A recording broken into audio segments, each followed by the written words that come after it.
sunglasses. Get bright out here. Bright out here.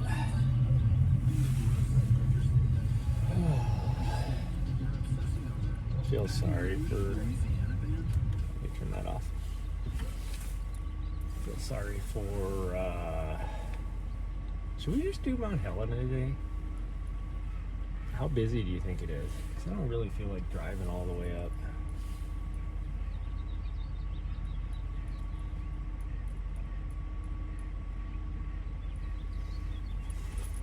Do we take the chance? It's pretty late. We're getting a late start. I think we're just going to go all the way out to the other place. I mean, timing-wise, well, I guess it'll take us longer to get out to the other. If the road was open over here, it's like no contest. It'd be so easy just to go to drive up there. But now you have to weave around. So timing-wise, you're probably talking maybe a couple minutes, maybe. What was this? Oh, I feel sorry for the city guy that has to clean up the stairway right here. There's a homeless guy that lives in there every night, and then he stashes his stuff. Like, at least the homeless guy is nice. He stashes his stuff behind the stairs on the outside, because I just saw it sitting there. I never noticed that that's where he stashes his stuff before. But it's like, people start showing up to work at like 6:30 in the morning, and they park in the garage because that's where there's permit parking, and they have to take those stairs, and they end up having to like freaking deal with a homeless guy living in the stairwell. But it's always trash, and he's always there having to fix things.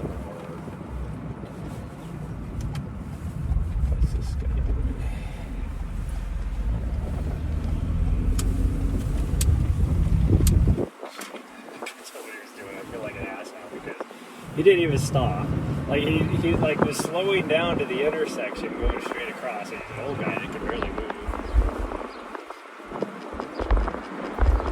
But he like stopped then, so I was like, oh well, I'm gonna go. Well, he didn't. Like, he started to slow down because his dog was doing something. So I was like, oh, I got time.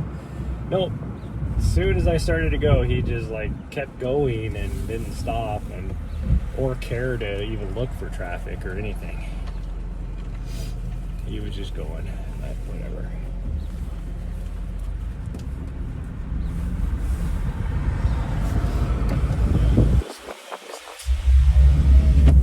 My van says it's 53. I think it lies. It feels way colder than 53 out here. It feels colder this morning than it did yesterday morning. And yesterday morning was 45. My van says 53, and it's frigid. I have a coat on even. Yesterday I didn't even put a coat on because it felt so warm.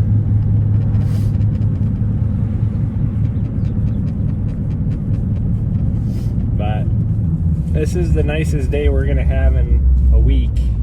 Like, I will, by the time it warms up again, I will be on my way down to Arizona.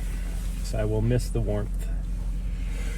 It's super hot right now down in Arizona, where I'm going to be at, so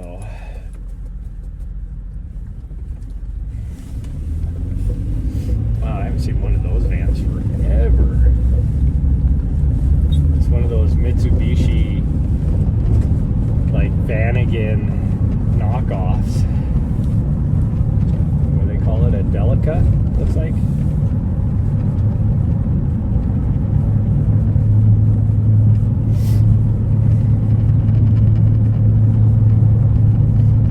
Yeah, it's not supposed to, like, today's going to be kind of warm, and then tomorrow, tonight, this afternoon, the storm starts hitting us. Like, it is so nice out right now. There's not a cloud in the sky, and it's going to turn crappy by this afternoon.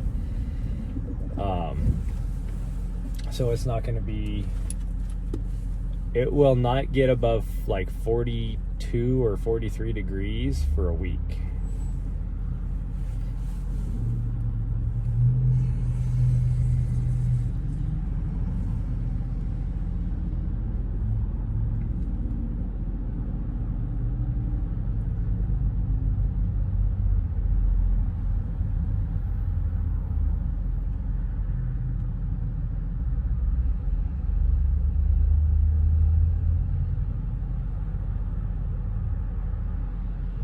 goes low there finally. I was like, why is this light not changing? Like, we've been sitting, all of us have been sitting here forever. And I'm like the 6th car back from the light, so it's like, you know, the light's been sitting there for a long time.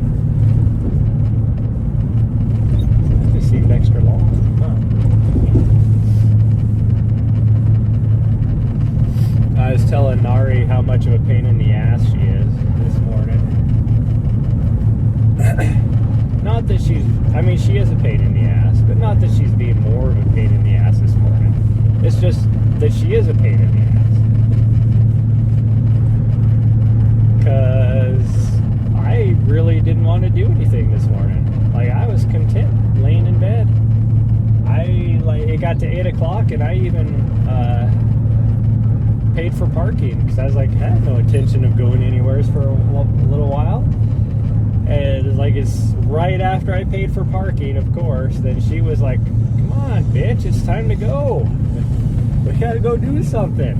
And I'm like, how about we don't? How about we just have a lazy morning? And she would not take that answer.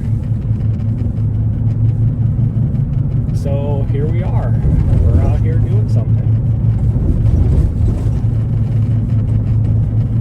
Which, I mean, is a good thing. I need to get out and do stuff. But also, I really want my foot to heal so that we can actually start doing things. And if she keeps bringing me out here just walking around, my foot's going to take longer to heal. Yeah, it will. Although it does feel way better this last week. Not doing anything after re-aggravating my foot. And so really taking it easy, and it feels a lot better. So now I just got to maintain this trend for at least another week, which will be easier to do now that the weather's not going to be so good. And so I think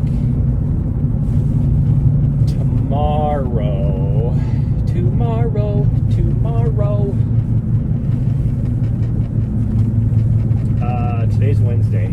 Yeah, so tomorrow I think we're going to go, I think I'm just going to go to the gym.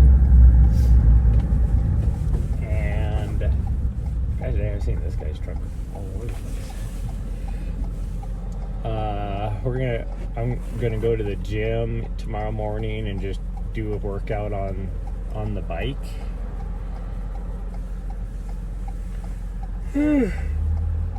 And then afterwards, there should be 0 people. As crappy as it's going to be, there shouldn't be anybody out at 10 Mile Creek. And so then we'll do that. Probably not the whole loop, but we'll just wander around the trail there for a little bit so she can get some exercise. And then we'll go home and then hit the gym. And then, tomorrow night, and then we'll go out there again to the same place because there shouldn't be anybody out there. It's going to be pretty nasty tomorrow. Well, starting this afternoon, it's supposed to be pretty nasty. Why are you stress yawning? Because we're not there yet? Gosh, why are all the lights taking forever today? Did they change the timing on the lights? Because good Lord.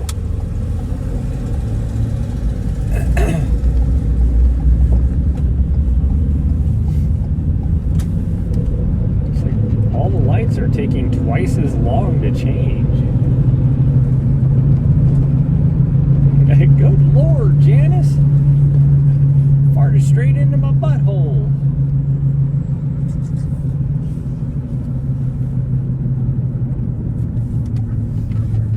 I love when I put stuff in my Amazon cart because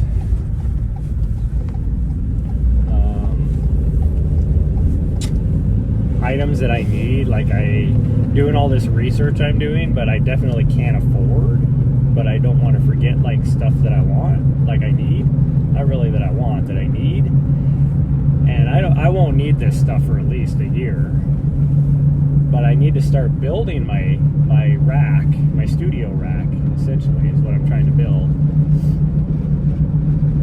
And put that window up, sweet girl.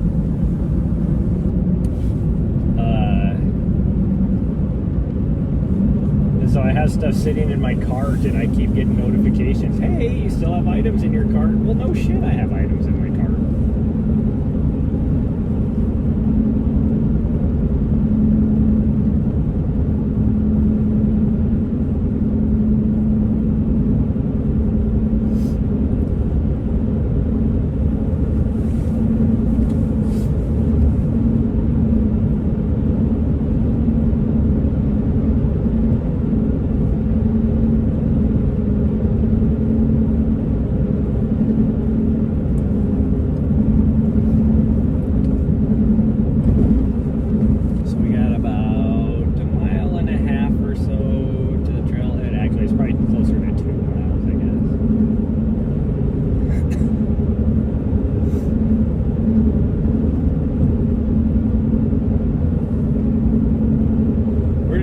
To scratch gravels, and we're gonna do I kind of wanted to go over to the other side and do the 4-mile loop, but we're just gonna come over here and do the near trailhead and probably just do the lower loop. I don't think we're gonna climb to the top, which she won't like, but it is what it is, because I really gotta put priority into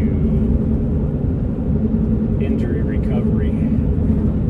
And if I'm climbing mountains, that is not helping. Doesn't matter if I'm walking up or hiking, or whatever you want to call it, up the trail to the top of the mountain, it's still, like, the flat stuff is not bad. I can do that. Up and down, though, is more the down. Does not help with my injury recovery.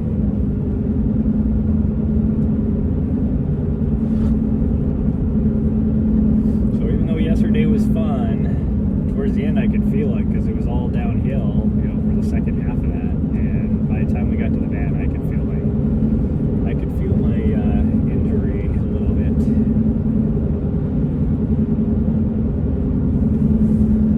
But the fact that I'm waking up in the morning with no pain the last couple days is a good sign. Because for the last couple of weeks, it's been like that. Those first 20 steps in the morning have been just awful. They hurt so bad.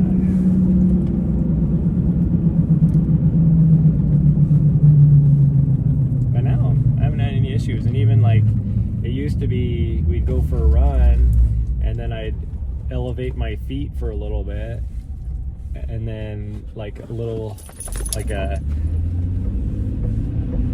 after an hour, and then I would go to make a snack or get a drink of water or go to the bathroom, whatever it happened to be, and then it was again those first 20 steps would just hurt. And I haven't had that the last couple days either, so that's good.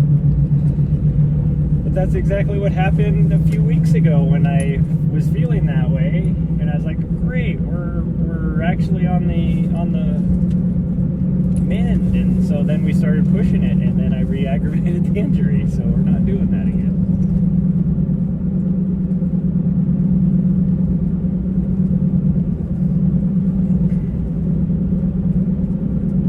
The speed limit out on this road is 55, yet all the traffic is doing 42 for whatever reason. Well, I guess that'd be 47 for me. My speedometer says 42, but I'm actually doing 47. And gosh dang, my tires. I went in to order my tires yesterday, and I figured, they'd be about the same as normal. I'd be spending probably around that $1,300 to $1,400 range. Right around I figured about $350 per tire. Nope. I had to order tires for $1,800 yesterday, and they don't make the tire that I wanted anymore, so I'm trying a new tire, but I think it'll be okay. Oh, here's the old guy with the big old Mastiff that we see out here. So we'll have to make sure we go a different direction than where he's going. He's going to go straight. So we're just going to have to maybe do the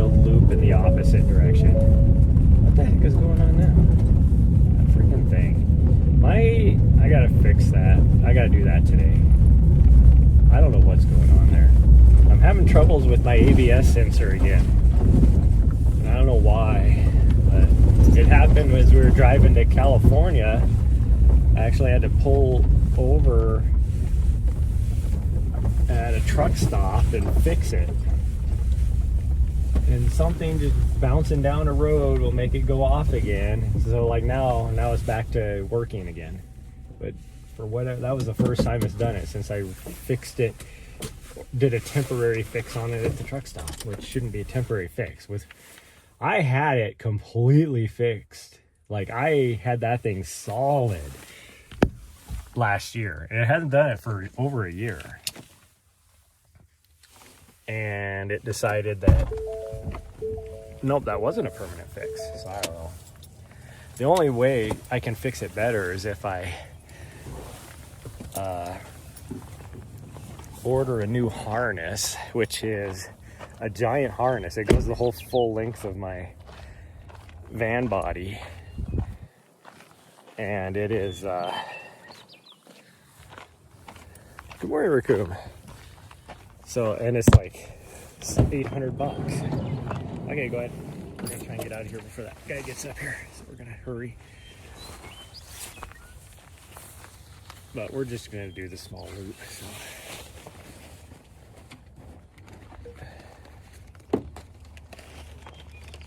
Nahri, get over here. No, over here. Come here. Gosh dang her.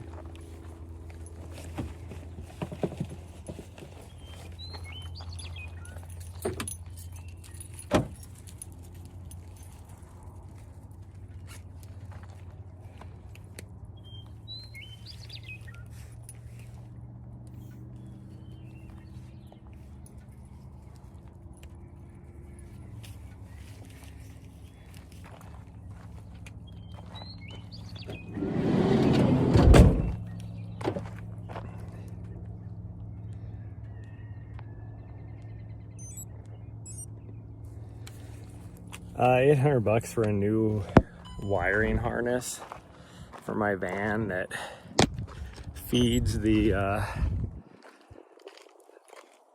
it's what connects to my rear ABS sensors, because this van, it is a common issue with the right rear ABS sensor. And the first time it happened, I was like, oh, the ABS sensor went out, and I ordered one, put it in, same issue. Because you run the code and it says it's the ABS sensor. And so this is what, like 5 years ago when this first happened? And I changed camera views. So I replaced the sensor, same issue. So I did a lot of internet research, and people were like, it's probably there's a break in the wire close to the connector. And I kept looking at it, like trying to find it, and I couldn't find one. And then finally, I could see where the break was, and it was right next to the connector on the wiring harness side, not the ABS sensor side. And so that's when I looked to see, like, well, I'll just get the harness on that side. And that's when I looked in the thing and saw that it runs the whole length of the vehicle, and at $800 it feeds like 30 different items. I was like, well, I'm not doing that. Morning, Tom. So I just cut the wires right there, and ever since then, I just, I just direct connected it. Well, then doing a direct connect, it just keeps corroding right at that same spot. It's like the worst design. I don't know what it is. Like if they just didn't use a big enough wire or what. So I have to fix it at least once a year. It's, you know, for the most part, because I had to keep fixing it so often, I was just doing temporary fixes on it. Well, then last year, since I had to, you know, my whole thing taken apart pretty much, doing my brakes, this would have been last February, so not like a year ago February, I did like a more permanent fix. There is no reason why anywhere on there it should corrode. And then when we were driving down to California, here we are going down like some nasty roads, like wet roads, and all of a sudden it tripped the sensor, like that connector, and when it does that, when it throws the code for the ABS sensor, you lose all-wheel drive, you lose collision assist, you lose ABS, you lose like everything, cruise control, all that. And so we pulled off. We had to wait, you know, to get to somewhere where I could do something when it wasn't like freaking pouring rain and whatever. And no more van issues this year. Oh no, there's always van issues. Like we haven't even gotten close to what I'm gonna have issues for this year. That transmission is on its last legs. It's gonna go at some point. But you know, I had to like drive like 60 miles down the road to get to a truck stop when it stopped raining, and took the advantage of no rain and crawled underneath there, and then because it was like a more permanent fix, took forever for me to dig back into it. Like I said, there is no reason why it should have corroded. And pulled the connection apart and looked at it, and I couldn't see any issues. Like there was like no way it should have been tripping any codes. And so I just, you know, I had to get going. I had to be in California, you know, so I just threw it back together in a temporary fix. And like as soon as I did that, it didn't have any issues again until just now. On this little gravel road right here, it decided, you know what, I'm gonna throw a code.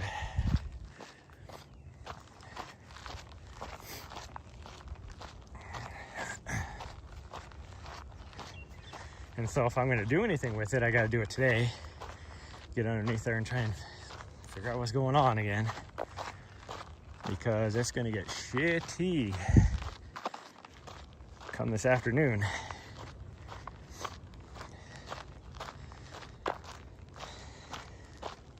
And the temperature here is not going to get above, like, let's put it this way, the low last night is warmer than it's going to be for the next week. It's not going to get above like 42 degrees or something like that for a whole week, like for 7 days. I think Thursday of next week, when I'm leaving to drive down to Arizona, is when it'll finally get up into like 50 something.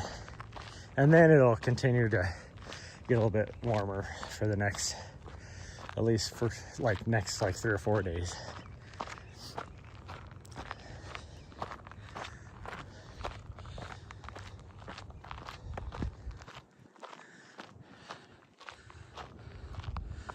Been in the shop for months as I ship a taillight from Germany.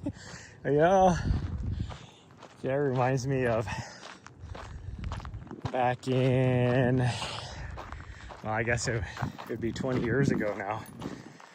I had a Subaru WRX. This is before they came out with the STI, which I still would have got just the regular one anyways for what I was doing, because you can, a lot of people don't, they see the STI and they're like, oh, that's superior. It's got like an extra 100 horsepower and all this kind of stuff. And a bigger motor. It has a 2.5 versus the 2.0. Well, what most people don't understand is you can put like a stage 4 kit in the 2.0 and get more horsepower than you can out of that 2.5. And the STI actually has, like, it comes out stock at like a stage 3, you know, kit, essentially. So it has a lot of the work already done to it that you can put into the 2.0. But you can get more horsepower out of the 2.0 than you can the 2.5. So if that's what you're looking for, if you want something you're not going to do anything with, get the STI. If you want something you can do something with, you know, put some more whatever into, get the 2.0. Because I was into rally, what do you call it? Not rally car racing, motocross racing, maybe? I don't remember what it's called now. I used to do that, so that's why I wanted to do whatever. But that has nothing to do with what I was trying to say.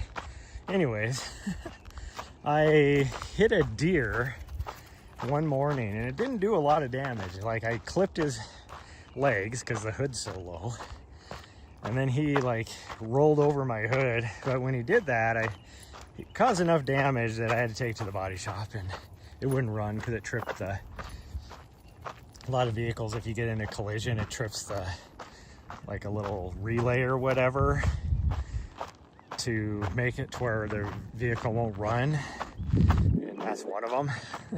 Like, you can, it's just a matter of going in. Even if the vehicle's fine, you can just go in and reset that and then you're good. It's just like a fail safe to make sure you're not trying to drive it with a broken engine or something. But anyways, took it to the body shop, and it was like right around $4,000 worth of damage that they had to fix.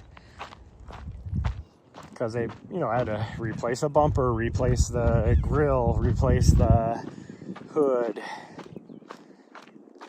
and I think a fender. And, you know, stuff like that is just expensive. Well, it's even more expensive now. Pretty much every vehicle is a disposable vehicle anymore. It's like you get a tiny dent and they're like, totaled, get a new vehicle. I think it's a scam. Because you never get, you know, you buy like a new truck for 70 grand or whatever. You get the tiniest little accident dent and whatever. And the insurance company totals it. Well, you're only getting whatever it's worth. So, you know, if you've had it for like 3 years, it's probably, you're only going to get like 30 grand from the insurance company. Yet you still owe 50 grand on it or more. So I think it's just a scam, but whatever. But anyways, the body shop did the work, and then when they got it done, they went to start the vehicle and it wouldn't start. So then they dove into it, and what they failed to notice is when I hit the deer, it cracked the timing cover as well on the engine, which threw the timing off. So then when they went to start the engine, they ended up bending like 3/4 of the rods because everything was all thrown off. Or not rods, but the valve, because everything was thrown off. So then they had to order new heads, and you know, it's a Subaru, so they had to come straight from Japan, and they took forever.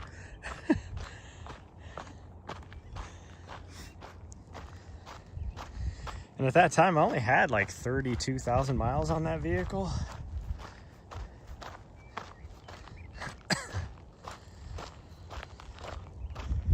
So that was where I was going at with that story. Insurance company for Progressive, they're picky about totaling cars. Yeah, I mean I was saying what I was saying, but because things are like so expensive to fix nowadays, a lot of your vehicles just get totaled. It's easier for them to get for it to get totaled than it is to fix it, even though it can be fixed. And that's why you see so many people out there with, you know, that buy these vehicles that have been totaled. What do they call it? Like, it's a certain, like, registration or a certain title. I don't remember what it's called. But as long as there's not frame damage to the vehicle, you can fix it pretty easy. Like, but you know, insurance companies, they do a freaking, it's a cost whatever, you know, analysis. So because they go off of, you know, what Blue Book says, or not, it's probably not even what Blue Book, it's probably a little less than what Blue Book says, you know, to figure out how much your vehicle is worth. And so then when you get the quote, if it's like, you know, say your vehicle's worth 12 grand and it's going to cost 9 grand to fix it, they're going to total it versus fixing it. Because if you fix it, then because, you know, with all the Carfax reports and stuff now, because it's been in an accident, it's not going to be worth that 12 grand anymore. So it's actually going to be worth less than what they just spent to fix it. You wouldn't think it would matter to the insurance companies, because, like, well, I guess I get it for having to spend the money to fix things, but you're paying them money. Like, what do they care how much their vehicle's worth? Salvage, yeah, that's it, a salvage title.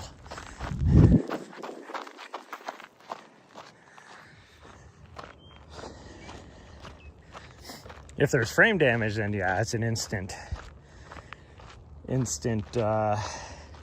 totaling of the vehicle, no matter what. Doesn't matter. You could have like 0 damage to everything and it's just got a bent frame for whatever reason, which I have seen before. Like I've seen somebody lost control of their, it was like a Explorer, like an old 90s Explorer or something like that. And so their front wheel took out a guardrail, like it hit the guardrail. And so it didn't do hardly any damage to like the fender at all. But when the wheel got wrapped into that guardrail, it bent the frame. They had totaled the vehicle. Like, you're probably talking, you know, new control arm, tie rod ends, all that kind of stuff. And then even new fender, you're probably talking like, you know, maybe 2 grand. And they had to total the whole vehicle because it had a bent frame.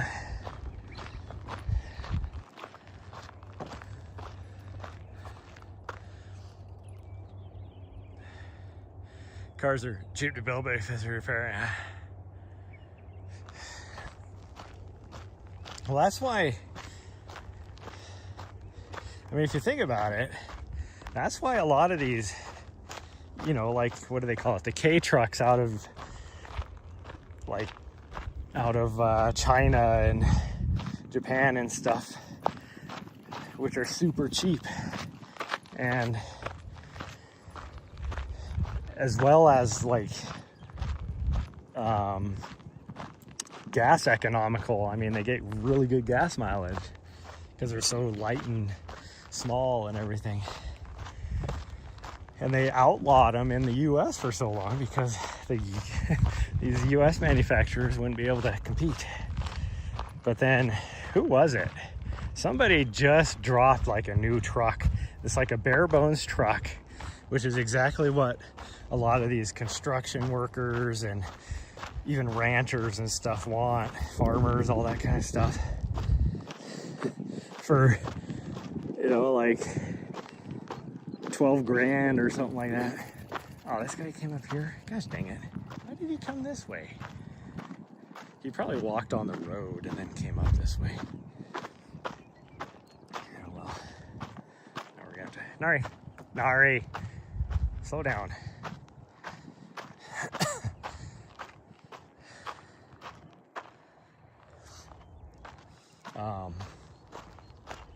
but they, I don't remember if it was Honda or somebody. But it's like, I remember, and it makes no sense.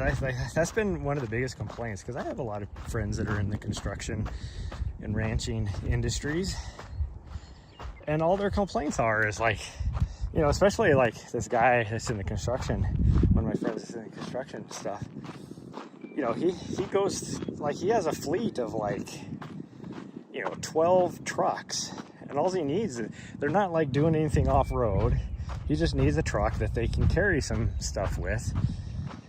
You know, 2-wheel drive, bare bones, just to get to the construction site and back. They're on, you know, paved roads all the time. Like, it's not like you need anything. And, you know, back in the day when he first started doing construction, you know, you could get a bare bones truck for, oh, hey, thanks for the JDW. Thanks for the follow. Let me knock out them push-ups before I get down into an area where it's not flat anymore. But, you know, you could get a bare bones truck for like, you know, 18 grand or whatever. And now, like, there is not even a thing as a bare bones truck. Everything comes with all this fancy crap on it. And they're like, a starting base model's like $55,000.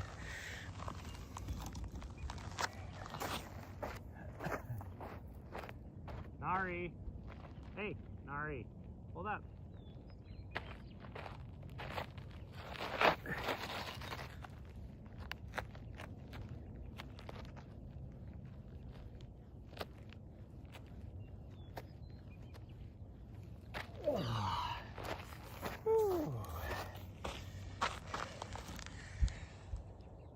Oh, man.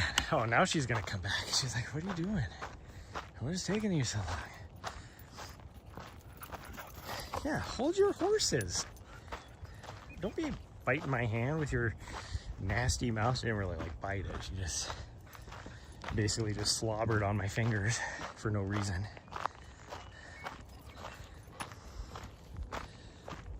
I'm trying to go slower so you can just run around.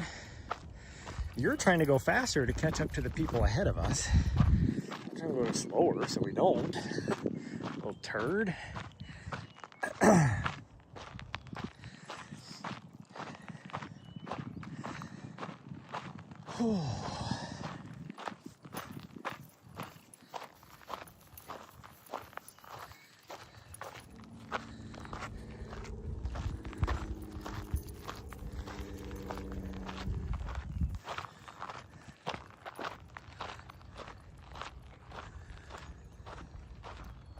Now it's starting to get warm out here. Holy cow.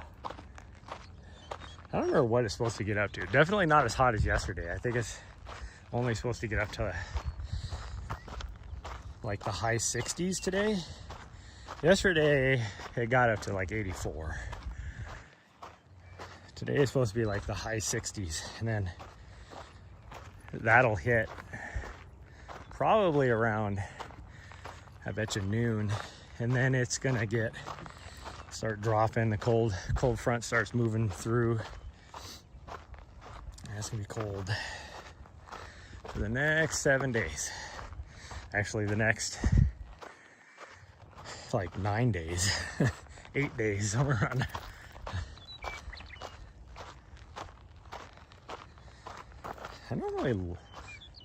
I love the Western Meadowlarks. They're my favorite bird. I love their song. For some reason this morning, they are just hitting a nerve. I don't know what it is. Because for whatever reason, it just seems so much louder and like just shrill to my ears. And there's so many of them out this morning. It's like constant. But it feels like this guy over here just is following us around.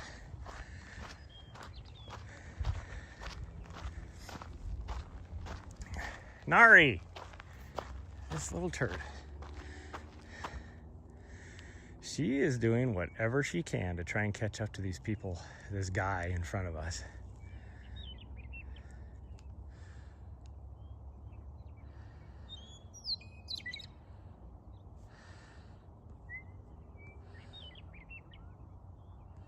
Or those old small Ford Ranger trucks. Yeah. Well, that's the other thing. They're huge now. Like the Toyota Tundra, or how do I want to say it? The Tacoma is the same size as what the Tundra used to be, like, you know, when they first came out. Which in the Tundra replaced the old T100. And now those Tundras are like twice the size. Wouldn't think of paying $70K for a truck? No, I wouldn't either. I would not either. Like, I was thinking, like today, I don't remember what we were watching. And, oh, I was watching a video. Some guy was doing like top 5 vehicles, or worst vehicles maybe for transmission problems or something like that. Some video like that. And one of them on there was the Infiniti QX60, I think it is. And Infiniti is pretty much Nissan anymore. And Nissan is famous for a couple of their transmissions. And this happens to have that Nissan transmission in it, which if I was getting an Infiniti, like, I guess what I'm getting at now is it was giving me nostalgia of my Infiniti Red Sport 400 that I had. And I loved that car, but it was a manual transmission. Older folk driving them, how do you get your truck to sit so high? Well, that's the thing that drives me crazy around here is, but anyway, my Red Sport 400 was an $80,000 vehicle. And I'm like, man, I'd love to have that vehicle again. It was so nice to drive. But it was a freaking sports car. So of course it's gonna be expensive. A truck, you're supposed to be just, it's supposed to be a work vehicle. It's a work, you know, but a lot of older people, because they are snowbirds or whatever, especially here in Montana, you know, a lot of them are snowbirds. So they own this $180,000 big ass freaking fifth wheel RV camper that they need a $100,000 truck to pull it with. And so that's why they have them. But even in town here, it's crazy how many people live in town and they own, like, they have this big ass 3/4 ton freaking dually truck, you know, $90,000 truck.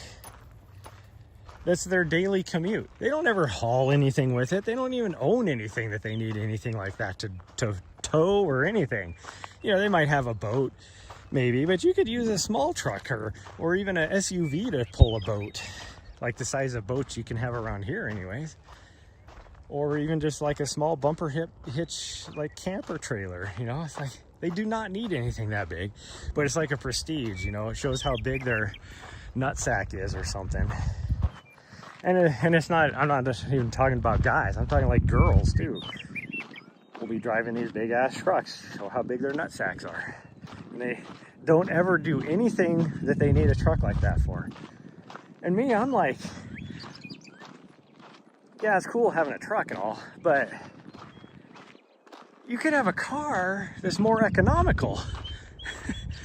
Not only would it be a lot cheaper, you know, buy yourself like a $30,000 car, which is going to be way more comfortable to drive.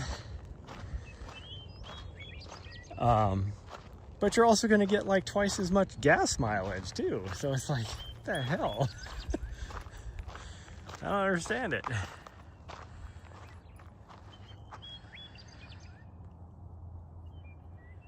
Giving up the Joneses, yeah. Diesel is expensive.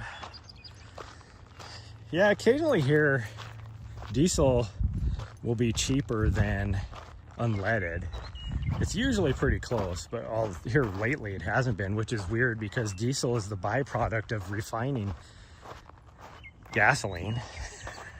So it's like you're charging more for the garbage product of what you're actually refining.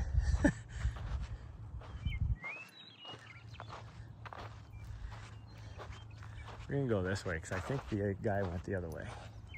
I can't see where he's at now though.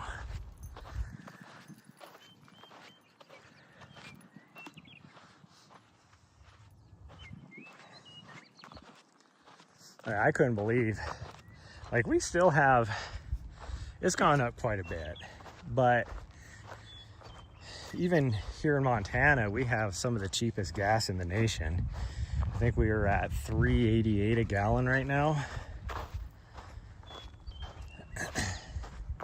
And it's like, when I went to California, as soon as I hit across the border into Idaho, it was like $4.30 a gallon. So it went up 50 cents. And then Nevada, surprisingly, actually was a little bit cheaper. It was like $4.20 a gallon, depending. Once you got closer to Reno, then it, you know, or California, it started to go up. But then once I crossed into California, $6.05 a gallon. I was like, are you fucking kidding me? That's twice as what I'm paying in Montana. And they like to say in California that, oh, only $1 of that is taxes. I call bullshit on that. You're telling me it's more expensive for you guys to get gas in California than Podunk, Montana? I call bullshit. And granted, in Montana, I think we only have like 60 cents of tax or 50 cents of tax or something like that. So it's not too bad.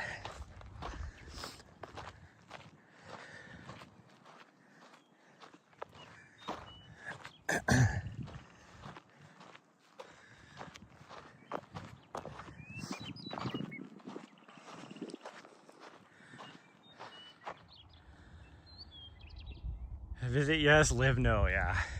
Well, and I'm old enough now. I've been going to California long enough because when I was a young soldier, I had to go down there for training all the time. Just outside of San Francisco. So I was making trips down there. You know, this is back in, I think the first trip I made down there was like 2001 probably. So 25 years ago. And there was no difference in cost of gas from like here to there. So I guarantee you it was something changed there. It's not because the gas is cheaper or whatever, or gas is more expensive. It's because they charge like $7 in taxes on a gallon. Which is, you know, if that's what the people vote for, they have to deal with it. But don't be sitting there saying that, oh, it's because the cost of our gas is more expensive. Like the cost of refining or whatever, supplying our gas is more expensive. Bullshit. You had a freaking big ass port there where I guarantee, and refineries right there in like Long Beach and that area that refines gas that comes straight off the freaking boats. Now you can't tell me that it's more expensive. And then their newest policies, like Chevron completely moved out of California because of some of their policies. Like so much bureaucratic bull crap. Like I'm all for EV stuff, but don't be fooling yourself. Morning. Okay, go, let's go. Like don't be fooling yourself that it's that much better. Because if you actually do, somebody actually was very honest and did a comparison as far as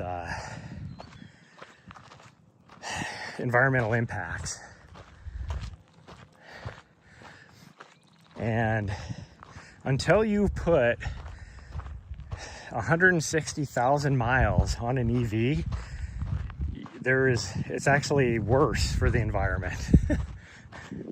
It's like, and that number's probably gotten better now because this was like, 5 years ago. So the number's probably gotten better now, but I bet you it's still 100,000 miles before you start seeing a benefit.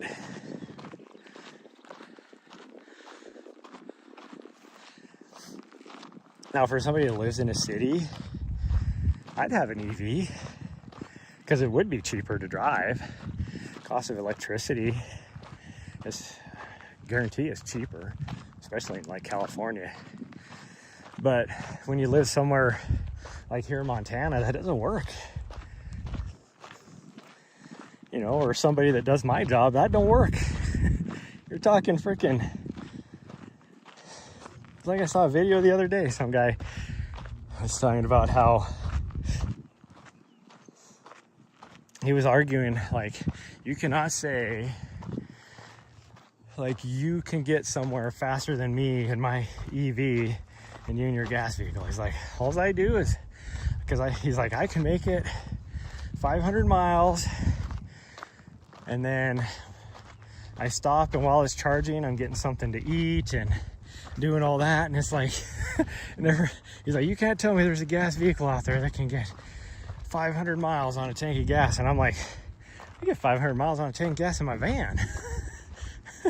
Although, I mean, granted, I have a 30-gallon gas tank, but like, and then everybody else in the comments, it was funny because he's like, they're like, not only do I get 500 miles in my vehicle, but also I'm not stopping to get something to eat. It's like if I'm on a road trip trying to get somewhere, it's like you stop, fill up for gas, grab something from the gas station, you're eating while you're on the road.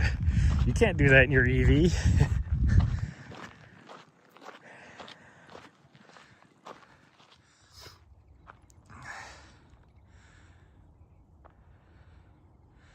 Yeah, and he said he would use like the super fast charger, so it'd be like take 20 minutes to charge. But 20 minutes, I ain't stopping for 20 minutes when I'm driving. Like, you know, to get somewhere, we're literally just, I pull into a truck stop, I start filling up the tank. While it's filling up, I grab her, she goes potty. Most of the time I don't even have to go inside the gas station to grab snacks or anything because I already have snacks. Maybe I have to use the bathroom, you know, so I run in there really fast, but it's like, you're talking maybe 8 minutes tops. And then I'm on the road. And this guy, he's like, well, I'm going to stop and eat a whole meal, and like, nobody can just sit there and drive, whatever. And all of us in the comments are like, dude, I drive for like 20 hours a day. A lot of times when I'm traveling, I'm not taking a break. And it depends on the person, but it's like, oh yeah, exactly. It's really funny, you know, they talk about, because you can only go so far on charges, the first town you come into, if you're coming down I-15, the first town you come to coming across the border into Montana is this tiny little town, Lima, Montana. And Nahri, we're not going over there. You don't know those people. We're going this way. She's like, I don't know those people. That's why I gotta go say hi. She always sees people show up, and it's like she thinks she knows them. Oh gosh dang, now there's somebody over here. Gosh dang people. Who's coming? Oh, they're coming up this direction. That's fine. Okay, that's okay. I will allow that. I thought they were walking the other direction.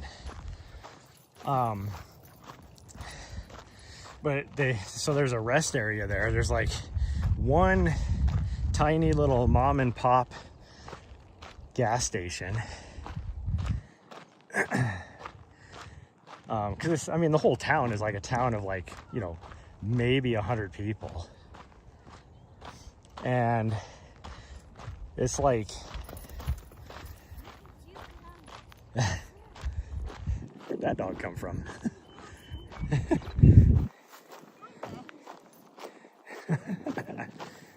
Nahri. Hi. Nahri, come on. Nahri, you're not helping. Nahri. course, they can't get control of their dog. And it's like, Nahri, come on. And she's instigating. It's like, just let that dog run back to his owner. I can hear his or her owner yelling for their dog. It's like, just let the dog go. I'm not stopping though. If you can't control your dog, you're gonna be walking this whole way.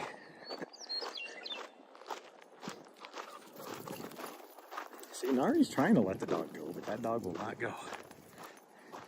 Anyways, there's a Tesla charging station there, because I mean, that's why it doesn't work in Montana. You're talking like, 400 miles in between places.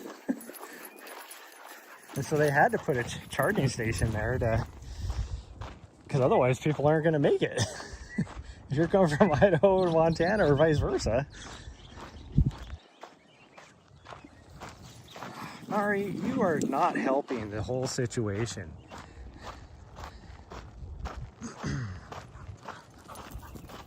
Come on, Nahri, come on. No, come on. Finally, that dog is trying to leave, and she's still trying to antagonize it. Like, he needs to go back to his owner. We are a long ways away now. It's like, lady, if you know your dog is going to do that, maybe you should put your dog on a leash.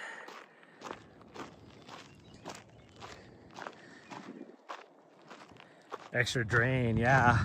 Well, yeah, and here, I mean, we get triple digits here in Montana frequently. So now you add that on to the fact that sometimes you're like, yeah, we might have towns every 40, 60 miles or so, but that town is like a town of 40 people. It's not even a town. They might have a post office there, but there's nothing else. And then you get the triple digits in there, and yeah, it's like, it just doesn't work. But then I think of like, even in LA, it's like, yeah, you might only be going 20 miles to work, one way. But the way the traffic is, that takes you like 4 hours, and it gets hot there. So imagine in the middle of summer, you're freaking, you're having to freaking sit in traffic for that long with the AC cranked.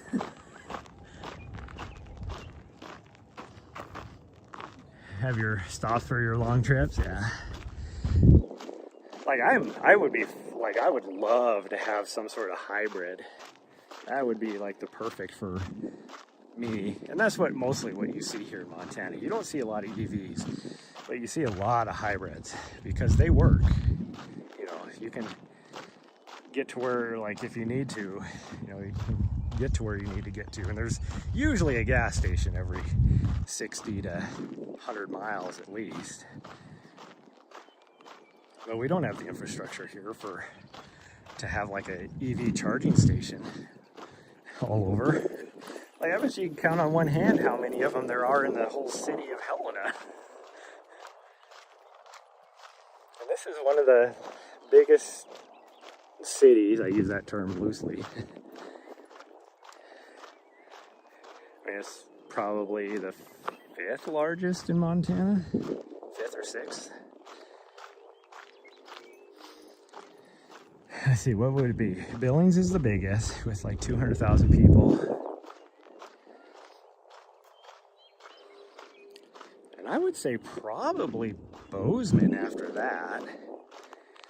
If you talk the metro area, the town of Bozeman would be a little bit smaller than Great Falls and Missoula, but the metro area is bigger. So that would be number 2. Great Falls is probably number 3. And then Missoula, number 4. And then Kalispell, so it'd be 6. It'd be number 6. Because Kalispell has exploded here recently.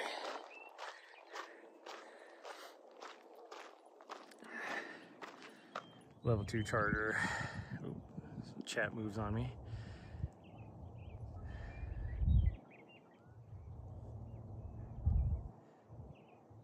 95% of your driving. Yeah, I do have a level charger at the house though. Level 1 charger is like 1% per hour. Way too slow. Gosh dang. It just plugs into a normal socket. Oh well. You used to be able to in Montana.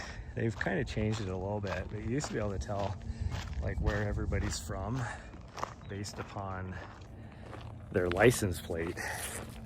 You know, when they came up with the idea, it was they assigned all the different counties different numbers. So there's 54, 56 counties. I don't remember. Nahri, get up, jump, go. Old turd. Like 54, 56, I don't remember. But it was all done by like population. So when they, oh, I forgot to put my vest away. When they came up with the idea, because I was just going to show you guys really fast, it was all based upon population. So this county, or Helena, so you always knew the county, not necessarily the city. Helena used to be the 5th largest, but now they changed it up. Or, you know, they have all sorts of different license plates now. I think Montana actually has the greatest number of license plates variations out of any state. And so anything but the standard license plate is now like the 6-letter alphanumeric combo.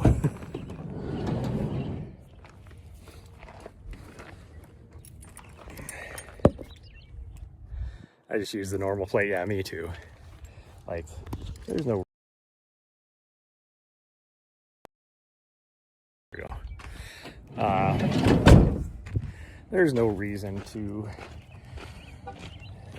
spend like the extra money for anything fancy. Now in my other car, my little car, I had fancy license plates on it, but I also made, you know, 120 grand a year. I can't put the key in from down here. Oh man. Oh, I will say one thing. I really need to get back to running because this walking around everywhere is killing my lower back. I can run for hours and not have an issue with my lower back. But if I stand in an area or walk for more than like an hour, my back just kills me. Huh. Yeah, she agrees.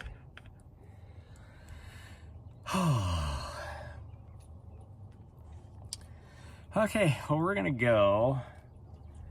We're going to... Man, it's so nice this morning. I kind of want to just do some stuff this morning. But everything I have to do is on the computer. Oh well, I guess that's just what we're gonna do. You can walk. Okay, but just standing around makes your lower back hurt, yeah.